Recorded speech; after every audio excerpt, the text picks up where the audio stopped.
Hi guys, how are you, my fans? I've missed you again.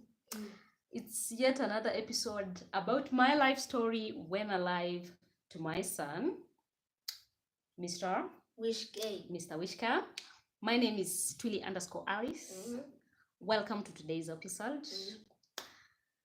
Now, today is all about we're taking these, Fanta orange. whatever. I don't like it, guys. You see the way we have dressed up. The weather here, bro, Terrifying. cold, super chilly kind of weather. It's It's like making the North us, Pole. whew, we feel like we are in winter time in California. Do you know? North Pole. In California, in Los Angeles. Which are these snowy areas in the In world? short, US. The whole of US. The whole of US. Yeah. What about Austria, Australia. Greenwich, New Zealand? Guys, I feel like we are there. And the weather is very chilly and very annoying because this weather, if you have nothing in the shamper, what is it for? God, I'm sorry. So, guys, welcome to our today's episode. Guys, I don't know this. Do you know this, guys? I don't know this. This is not a stone, guys. It looks like a Guru, it's called squaring guru. Skaranguru.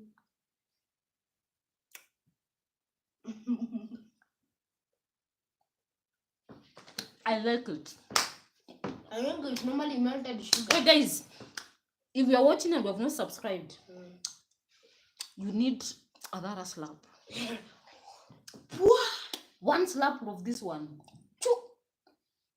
So please, guys, if you have not subscribed, tafadhali subscribe to my channel. Twilly underscore Alice. Feel welcomed. Feel you belong. This is the place to be. The place to be. So, Wishke, do you have a question before I now go to the high school story? What's all about these hits? Which hates? I don't know.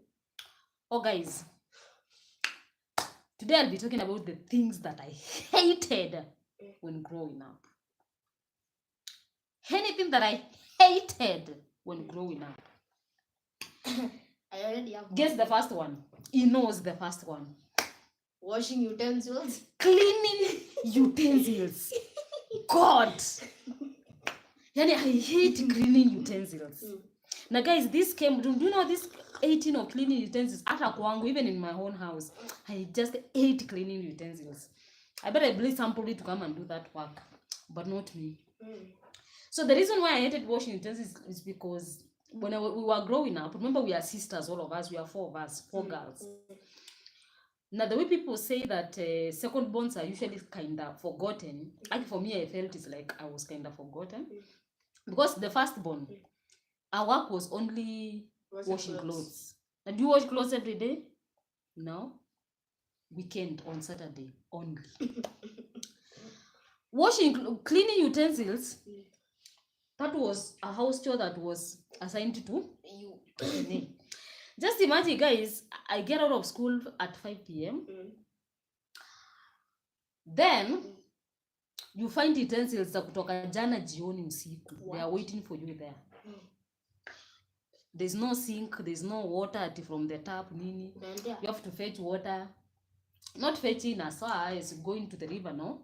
But you have to fetch water from the super drum.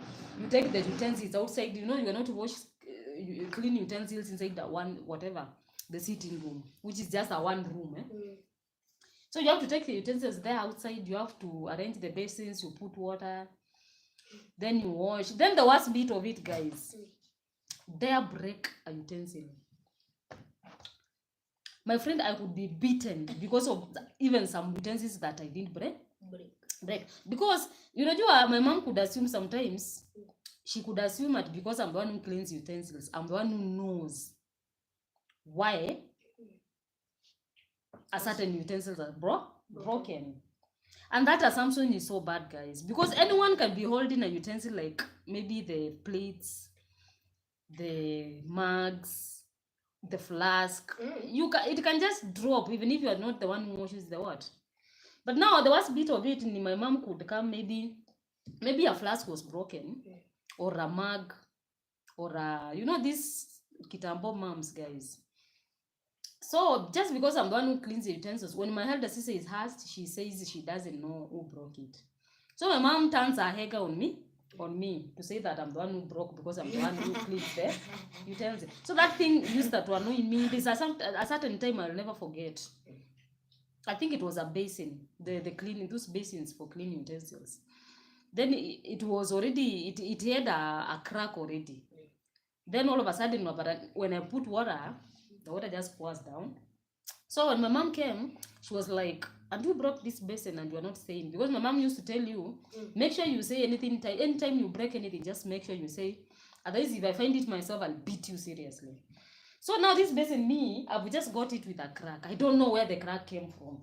But just because there's an assumption it's me who cleans the utensils, someone just trying to beat me anyhow. And that being beaten, it made me hate all about cleaning utensils. Now, there are these glassy, those white glassy flowered plates. You know them when you go to church, you know those ones. Those plates that are glassy white in color, and they are usually have two flowers. So those those whatever, my before parents, they used to have many of those. They are put in the cupboard. Guess we cannot even be able to use them. What? We used to be told every time, why? Hizo vyombo za wageni staki. That's unashindwa. Why are you buying utensils to keep them, to wait for visitors who will never even come? So that saying annoyed me. Now those many guys who have been brought up by these parents, you can attest to what I'm saying. That the utensils, those that can break and nini, they used to be for at wageni, at visitors. Then you who are the children mnatumia plastics. That thing, I hate it up to today. Me, when I buy utensils, let them be used. When it breaks, as long as you're not breaking out of carelessness. When it has just accidentally broken, why should I come and start I didn't like that. So guys, that is the reason why I hated cleaning of what? Utensils. Something that else I hated. Can you guess anything else that I hated when growing up? Guess anything too that I hated when growing up. Sugarless porridge. Good. Guys, you remember in other episodes behind there, I talked of the way a porridge would be cooked in the night. It has no sugar. It sleeps in the flask. Then in the morning, you have to serve and take. I hated that. Up to today, even my children here, they take sweet, sumptuous tea. Huh? Good, well-prepared tea. Porridge. In fact, bread, they usually leave it here. And I'm not bragging that I have them in surplus, no. But at least I try to make them enjoy whatever they are eating. My mom just was ignorant. I can say she was just ignorant about how we felt about the poor. Because remember our times, we were not given the opportunity to speak. When we were speaking, they don't know what we're telling people. So guys, I hated that. I hated those porridge, my night slept porridges that are sugarless. They were so yuck. That's why I used to pour them outside every time they are put there. So I hated that. Any other hate that you can remember? Let me see. I'm checking. Now guys, another hate. When you have a shaky tooth, my friend, my mom used pliers. Guys, you know what is a pliers? You know it? The one with the red handles, eh? Oh, enough. Hey. So imagine you are being you guys. I wish so guys, she could use pliers. Those guys who understand what's pliers. I wish I had one. In fact, I don't have even one. I don't like even seeing that thing. Because she could go where the tooth is, yeah? But angeuma mpaka the gum. Na finye then akungo. Na she could miss like 4 to 5 times. So imagine the pain. Kabla the tooth is out, first you could be bleeding like hell. I'm telling you.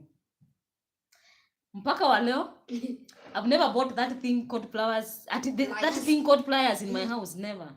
Number 2, my children, if it's a shaky tooth, of course, is this one who has so far as Ed is teeth plugged out.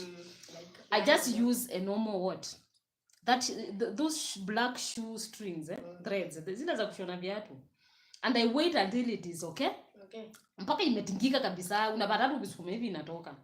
Cause me I remember the pain I went through ya kungolewa meno using a pliers. Vile ingekuuma the gum una bleed na nini. And then so many times my mom messed up with the gum. Mpaka walo I feel that was so bad. I didn't like it. That was hate number 3. Hate number 4, guys. I hated being pinched on the thighs. Do you know how being pinched on the thighs is painful? Have you ever experienced the pain of being pinched in the thighs? From where? Shule. School. School? Who pinched you in school? Riara. Somebody pinched you? Because of getting less than kutopata 100 in math. I have never known of that because me, I don't like that. Don't pinch my children on the thighs because I know how painful it is to be pinched on the thighs. Personally, it's only that I cannot remove my trouser. I'm telling you, I have scars on my thighs. And I'm a girl, guys. I'm a beautiful queen. Imagine the scars, the too many small scars, black scars that are on my thighs because of being pinched on the thighs. I hated that. And I told my life that I'll never pinch my children on the thighs. Have I ever pinched you on the thighs? Be very sincere. Have I ever? I've never. However much I'm annoyed and I don't have anything to kind him, even if he has messed up with anything, how much I cannot dare pinch my children on the thighs because I know how painful it is and how they will always remember. Oh, yeah, that's a pain that always rings in your mind. It just lingers in your mind every time. You remember that, you see the scars, you remember how you used to be pinched. And maybe other times you were being pinched for no meaningful reason, guys. So I hated being pinched on the thighs, and that's why mpaka waleo I don't pinch my children on the thigh. He's a witness. This is my firstborn, so he's a witness that I can never pinch my children on the thighs. And now that I have a Kadem can never be pinched on the thighs. And let me get a teacher pinching my children on the thighs. That teacher needs some good caning. Guys, another hate. Number 5. We are number 5 or number 6? 5. 6? Mm-hmm. 5. Okay, let's count. First one, the one I told you. We talked about utensils, forage, thighs, teeth being removed by pliers. Yeah. So we are 8 number 5. 8 number 5 ni ile ya when you are sleeping, having your sweet sleep, your mother is all through waking you up to go and susu. Bro. Then you are there having your sweet dreams. Now someone, just because they don't have enough sleep to sleep, maybe they have a disturbed mind, they don't want to sleep. Anashinda tu kukuita usiku ukojo. And just because she doesn't want you to susu on the bed. Guys, I hated that. Yani that thing mpaka leo is a witness. There's no any single day I've ever called him to kanyanga down and susu. In fact, I don't have that time. The energy, the time. X. I waste my sleep when calling people to go and susu. My friend susu. Me, I thank God, because if it is Pampers, I funka you Pampers, diapers until when you tell me, Mom, I don't want, I will sleep. In fact, this guy, she stopped susing on the whatever. He stopped having the wet in the bed. He stopped wetting the bed when he was in, I think, going to grade 1. All the way, even PP2, I used to have diapers on him. Because me, I don't have that energy ya kumwamusha. Ati na kutrain uamukange up to today, hakuna mtoto wangu nitaiamusha ati yako juu usiku. Because number 1, I don't have the energy. Number 2, I don't have that time. And number 3, I need to sleep like a baby mpaka asubuhi. Those are some of the things that I hated growing up. That is number 1. Being cold, you have your sweet sleep there, being cold. So the worst of it, my mom calls you again and again and you sleep. You know kuna kule kuitwa, then you feel like sleep that time kana kuja poa, labda kuna baridi. You are inside the blanket, calling yourself there. Then all of a sudden, by bad mistake, she sleeps, she gets asleep. then you fall asleep again and you assume you woke up to susu. Na ile time una assume uliwoke up kususu unakojoa kwa kitanda. My friend, when my mom caught you, yani alikuita na huko amuko ukakojoa, and she gets mususu on the bed, hey, the pinches on the thighs, the night slaps. My friend, ungeslapiwa usiku na uchune na unuanishi hivi utupwe chini. Unajua myself, I was very tiny, so she could lift you up and chini. Guys, that one made me pissed off. Na up to today, mpaka hata nizeeke hakuna mtoto nitaiita hapo juu si. Let them have diapers even up to the morning. Let them have diapers even up to the when they're in grade 1 or grade 2. Me, I don't care. Boy, I'm not going to waste my sleep at waking up at night in the middle of the night around 4 times to call you to God. I hated that. I hated that. That is hate number what? 6. There's another hate. Every time to say like weekends, or the weekends during the weekdays, remember you are going to school, you wake up so early. So you always wish weekend itafika dini ulalela. But now it is the worst. When the weekend is there, when weekend comes, remember you have been waking up the whole day, the whole week. So you expect weekend at least upate kausingi. But no, never. My friend, my mom could call you at 6 sharp. Kukue na shule ama kusikue na shule. Weekends ama holidays, you have been woken up at 6. Atuende maziwa kwa dairy. Unajua huko we used to take the maziwa from the dairy. Myself, I was to wake up and go for maziwa from the dairy ndio asisiishe. Then when I come, I get my sister already amewakisha jiko na amekelea maji ya chai kwa jiko. So after that, after I take tea, I'm now supposed to make sure at that time we are preparing the breakfast. My mom is busy arranging vitu za kwenda kuuza sokoni. Amepack nyanya mali anaweka, amepack the viazi, she has packed the kitunguzi, she has packed everything that she sells in the market. So after I take tea, remember I've told you that is my number 7, 6 ama 7. 6. Ni 7. My number 7th hate ni kwa mtu asubuhi kila wakati. Number 8 zinaandamana hapo, number 8 hate. Number 8 hate. Guys, si amemaliza kupanga vitu zake za sokoni. Sasa I'm the one who should take a wheelbarrow. Nipandishe hizo vitu, zifungwe vizuri na rope. Then nisukume hiyo wheelbarrow mpaka nipeleke sokoni. Mama alikuwa anapanga. Ilikuwa mbali ama kupanda mlima hivi. Unajua when we go ushagoba girl, make sure I'll take you. My God, tunaishi kitambo. I'll take you there. So guys, yani that hiyo tu kusukuma wheelbarrow even you are a girl, it made me mara mingi nilikuwa nakaa by then nimenyamaza. Unaona nikaa nimenuna, lakini mimi yani nasikia tu I'm pissed off by this kind of work. Because she's the provider. Ni anafaa kwa anafanya hiyo mambo ama alipe mtu wa kusukumanga na mkokote. Exactly. The only days zilikuwa zinabebwa na wheelbarrow ya mtu amedipwa ni Wednesdays, kwa sababu Wednesdays ndio zilikuwa market day. Na hiyo time mamangu alikuwa ananid kupeleka a lot of things in the market.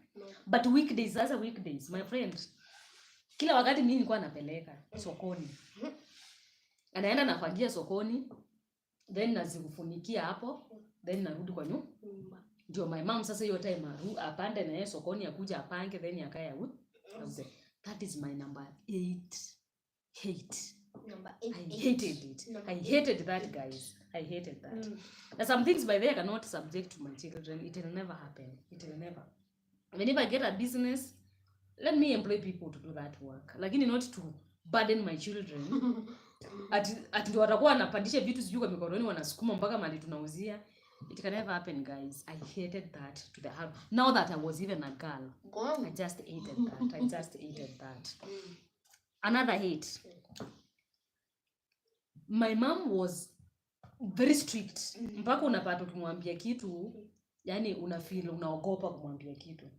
In short, she was a bit unapproachable. She was really unapproachable. Wapi leo unanichezeanga atu tunacheza sijui tunafanya nini. My mama alikuwa wale watu very strict. Na ukimsuggestia kitu, especially kama ni kitu labda unamcorrect. Unajua unaweza kuwa nimekosa then uniambie mama haifai kwa hivi na hivi na hivi. Inafaa kwa hivi na hivi na hivi. See that you have corrected me in a very positive way. My mama those kind of hakuwa anataka kuwa corrected. So anytime namjaribu kumcorrect because mimi nimegrow nikiwa zile za I have a very conscious mind by the way. Na that's why I can remember every bit of anything that happened to me when I was growing up.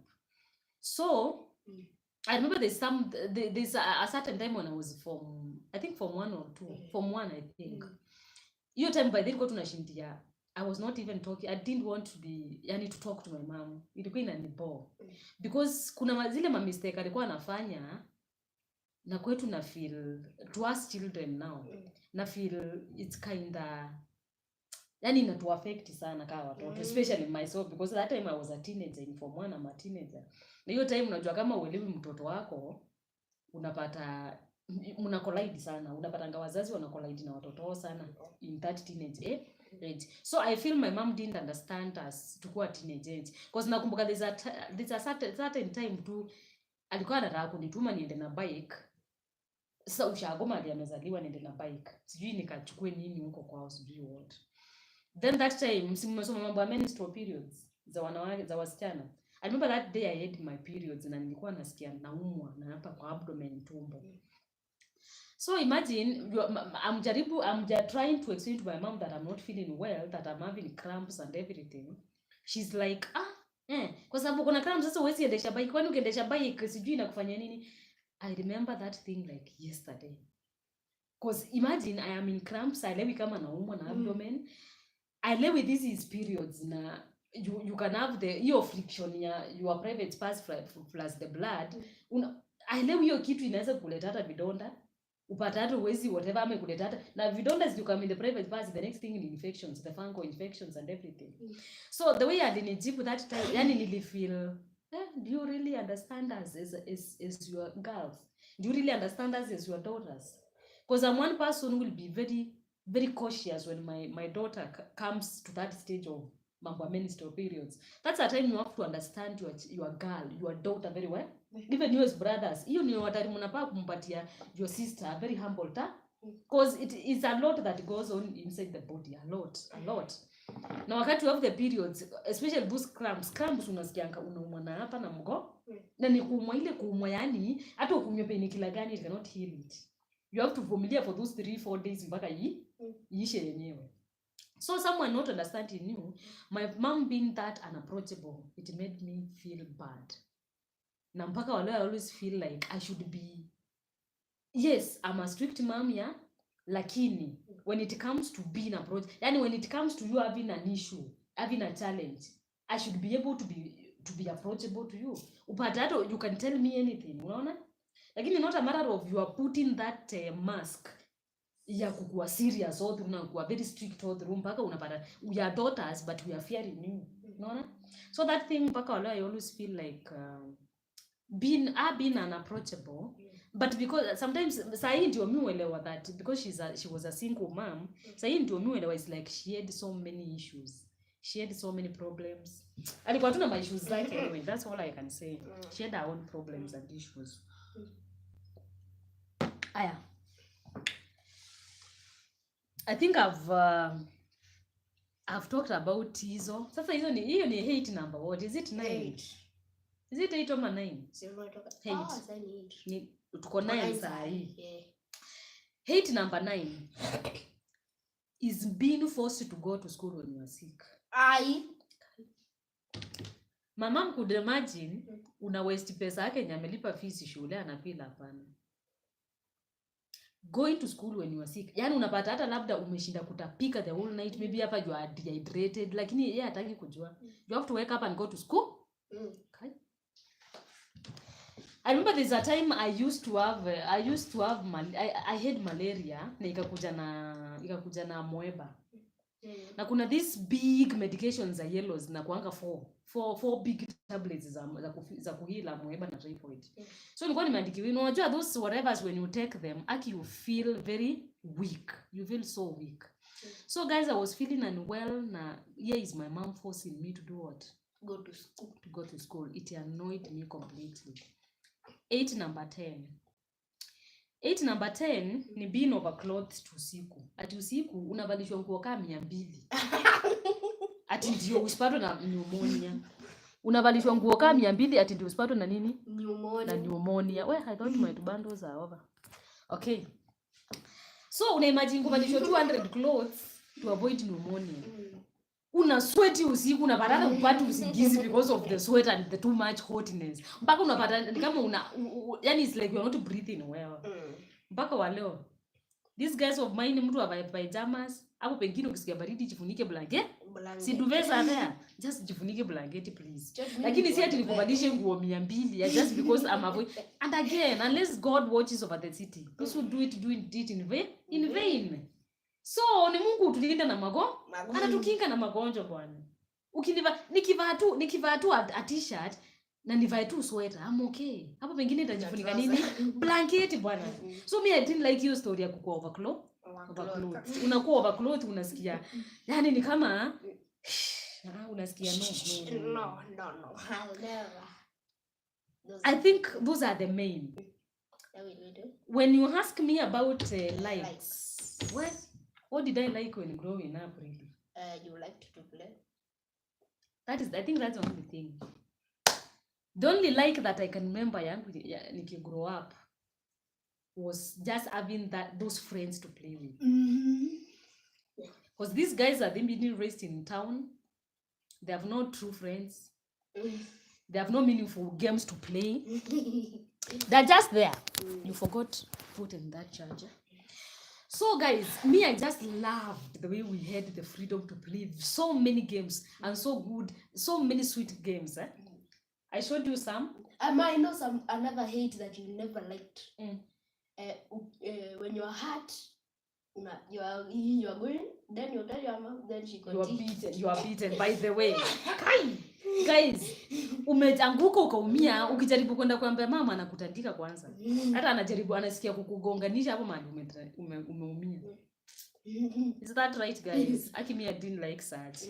But now likes nimesema one of them ni hiyo kukuwa na friends wa ukweli wa shule na hata wapo sokoni mahali tunaelewa wa kucheza na wao, because we could have all the time to play, but now the time was limited. Another hate ni hiyo ya mnacheza then all of a sudden unasikia wewe Alice unaitwa na mamako. Na wakati umesikia unaitwa na mamako, they delay for around 5 minutes akose kukuona watu wameitana. Atumeamua wacha nicheze then nikimbie niende. My friend, ukisikia mama ameitana my friend, kanyanga tu kubwa uende huko ukasikia anasema ni. Otherwise when you delay for more than even 2 minutes, you will say what you are doing. My friend, you can even be beaten before people. And sometimes utandikwa slap hivi mbele ya watu hata ujichukie. Mama, sometimes unacheza kisha unasahau chenye umeandikiwa. Ama kuna anyway, me generally the too many beatings that came from my mom, I didn't like them. Huyu mtu utandika once in a while, ile time amekuwa kichwa ngumu sana. Is not a kichwa ngumu, but ile time nimemrepeatia kitu severally, sometimes it gets annoying. Unapata tu umemshika umemuunda vibaya sana. Inalipi hizo mingi zenye ungemuunda. Lakini kila saa unashinda kutandika mtoto kila saa. Akifanya kitu kadogo ushamweka slap. Akifanya hii ushamchuna madhais. That thing I hated it. Na mpaka leo mimi I prefer talking to a child. Nimwambie do this, do that. Do this, do that. When you fail to do this, just know these are the repercussions. And I give you several chances to align yourself to the right direction, but not beating a child every time. I hated that. So me, my likes in here too, kukuwa na very many kind of different games to play, and having true friends wa grow up, having true friends. Any other like ni my mom at least alikuwa anangangana, tunakula. Although not the things that we liked. Vitu kama chipo, sijai kula chipo, spaghetti sijawai. Na those are things that were affordable by the way. Only that my mama alikuwa ignorant. Unajua ignorance si ile kujifanya sijui nini. Ignorance ni ile unapata you don't have the knowledge about them, unaona? Chips na imagine tungekula chips. Yes, we used to sell potatoes. That thing mpaka leo mimi hujiuliza surely. Mafuta. Yani some things me I always remember, I feel like another hate nimesahau. Unaona ile time business ni mbaya. Unajua my mom is a business lady, anauza mboga, nyanya, kitunguu, viazi and everything. Ile time business ni mbaya, labda kuna so much manyanyas na kuna The supply is too much, the demand is low. My friends, tungekula ugali na mboga ya nyanya from Monday to Sunday. Unaimagine kila saa, unaimagine usiku ugali mboga ya nyanya na iko inawekwa maji. Ilikuwa kitunguu na bana watu nyanya kaa 20. Nyanya like 20 of them. Watu na tumafuta kidogo, ndio my mom ni wale watu wa kufinyilia. Tumafuta kidogo na chumvi hapo. Then unakula kama ya ngusi soup ile ya kina Orema Nigerians. So my mom used to say, hapa kaboga ni thick vizuri. Unachukua ugali, unauma unatafuna meza.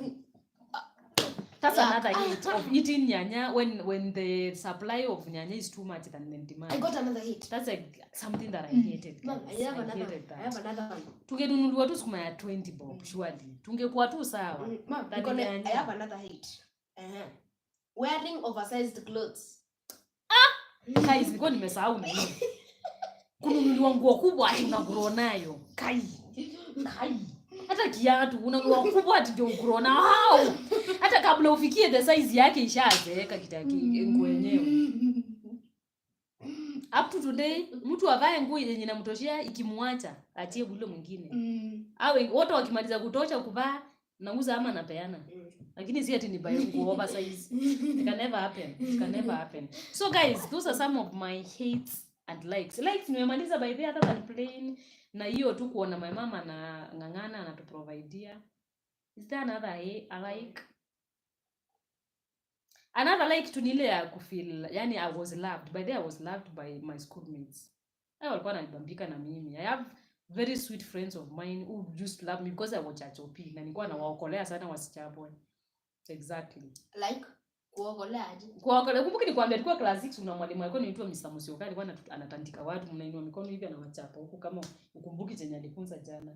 Na wagonga huko vibaya sana. Kila mtu. Na Kane akiingia tu class mimi mkono inua mikono hivi juu mnasimama. Kwa sababu anaingia akiuliza maswali. So me I used to be called Kadogo. You don't know that Sonia nikupea wewe. Kadogo. So that guy loved me so much because I was HOP. And I always regret kwa nini alienda kwa sababu huyo jamaa ningempatia straight A ya science in class 8 because I felt he was the best teacher for me.